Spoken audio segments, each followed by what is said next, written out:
Assalamu alaikum wa rahmatullah. Je voudrais, avant de délivrer le message, saluer l'imam ratib de la grande mosquée de Dakar, saluer le grand sérigne de Dakar, saluer l'ensemble des fidèles qui sont venus accomplir la rituelle prière de l'Aïd el-Fitr de Korité. Rendre grâce à Dieu d'abord et dire mon immense plaisir d'avoir pu sacrifier à cette tradition avec les Sénégalais et dire que par la grâce de Dieu, nous avons pu commencer le jeûne, faire une campagne électorale paisible au Sénégal, faire une élection calme et sereine au Sénégal et choisir dans la paix le président de la République. Ce qui nous a valu le respect et l'admiration du monde entier. Rendre grâce à Dieu dans ce mois béni de Ramadan, qui est un mois de communion, de dévotion multipliée, mais surtout de dévotion acceptée et bénie. Priez que toutes ces dévotions-là soient la garantie d'un Sénégal de paix, d'un Sénégal d'unité, d'un Sénégal de cohésion sociale. Dire le pardon que j'accorde à tout le monde et demander de chacun et de chacune le pardon. Et demander à Dieu, subhanahu wa ta'ala, de nous pardonner tous et d'accepter notre jeûne et nos dévotions durant ce mois béni. Le Ramadan est un mois de convivialité et de solidarité. L'imam Ratib l'a rappelé dans son serment, l'importance de la solidarité, l'importance de la générosité entre concitoyens et l'importance de la consolidation de notre précieux vivre ensemble à travers cette solidarité agissante entre musulmans, mais aussi entre musulmans et catholiques,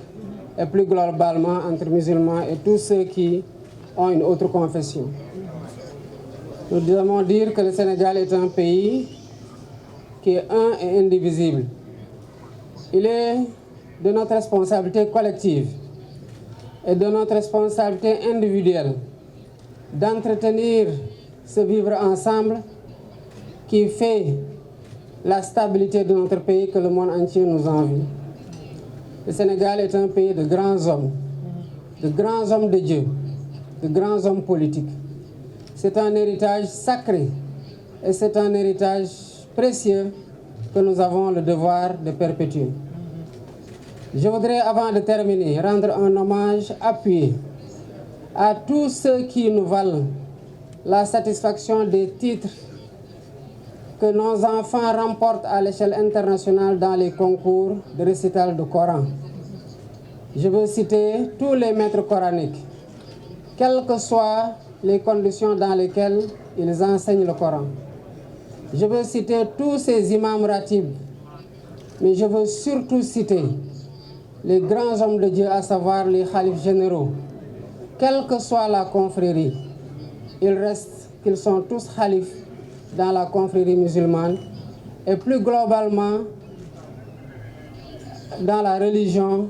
en voulant intégrer le clergé. Je voudrais saluer et rendre grâce à Dieu de leurs prières bénies qui sont le socle, le pilier fondamental qui tient ce pays-là et qui nous permet, quelles que soient les péripéties, quelles que soient les vicissitudes que nous traversons, et quel que soit le point auquel le pays a été secoué, de rester debout et de finir par fasciner le monde entier. Voilà ce que je voudrais transmettre comme mot, en priant pour eux, qu'Allah subhanahu wa ta'ala leur donne une longue vie, une santé de fer, et continue à les laisser nous guider nous soutenir et nous tenir à travers leurs prières bénies. Assalamu alaikum wa rahmatullah. am na solo gannaaw kon ba nga jullee ci grande mosquée de Dakar ban message nga bëgg a yëkkati ci wàll wi. asalaamaaleykum wa rahmatullah. balaa may joxe message bi rek bëggoon nuyu imam ratib bu grande mosquée bu Dakar di nuyu tamit grand serigne bu Dakar di nuyu ñëpp ñi nga xamante ne ay góor wala jigéen ñëw nañu jullisee fii ci grande mosquée. bu ma nuyoo imam grande mosquée de Dakar rek mel na ni nuyu naa imam yëpp ak fu ñu mënti nekk. nuyu naa kilifa diine yëpp ak fu ñu mënti nekk. mel na ni tamit bu ma nuyoo Sénégalais yi ak sénégalaises yi fi ñëw julli si mel na ni nuyu naa sénégalais yëpp jóg tey dem julli ji ak fu ñu mën di jullee ci biir Sénégal ak ci biir àdduna bi. di sant yàlla bu baax a baax a baax gannaaw bu ñu mayee ñu jóge ci xat-xatu élection yoo xam ne xëy na ñun ñëpp ci njëlbeen tiitoon nañu ci waaye ñu dugg ko ci weeru koor génn ko ci weeru koor tamit.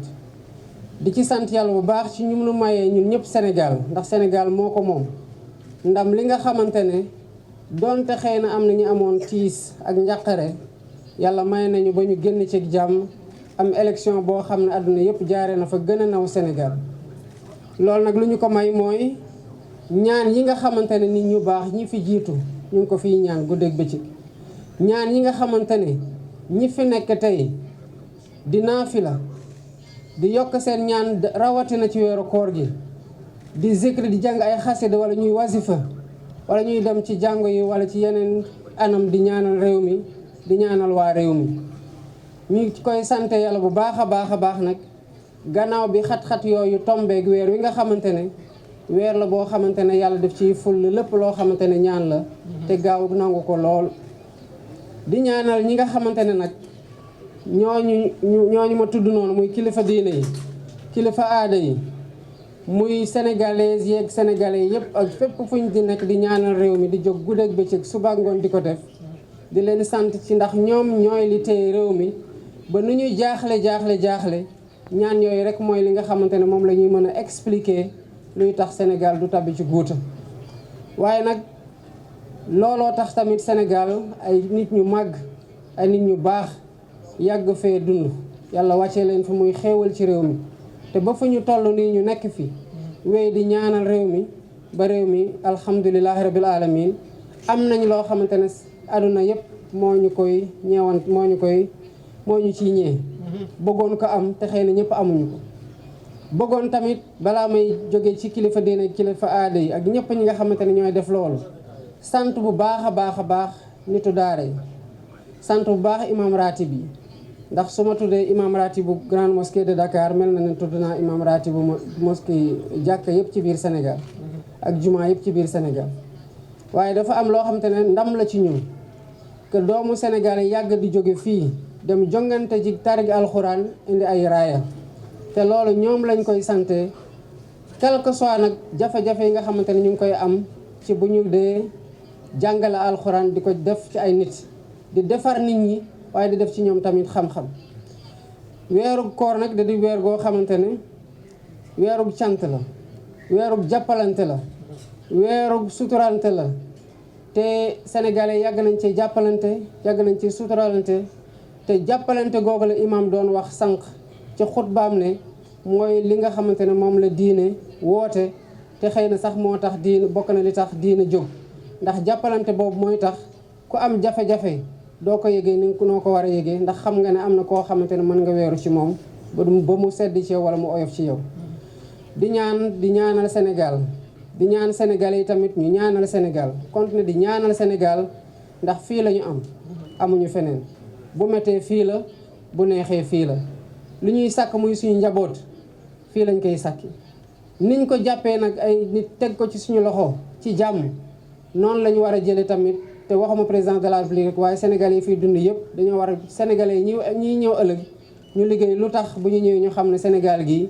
génération ba génération ku ci nekk def nga ci sa wàll ci jàmm ak jàmmal ba joxe ko ci joxe loxo yi ci joxe ko ci yeneen loxo ci jàmm ñooñu continue tamit di jàmm di dox jàmm di wax jàmm di def jàmm pour Sénégal yi fi nekk yëpp mën a am jàmm. kon maa ngi baalu ñëpp àq ñi ma xam ak ñi ma xamul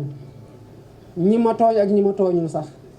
di baalu tamit ñëpp ñi nga xamante ne tooñ naa leen ci li ma yëg ak ci li ma yëgul di baalu sax ñoo xamante ne tooñuguma leen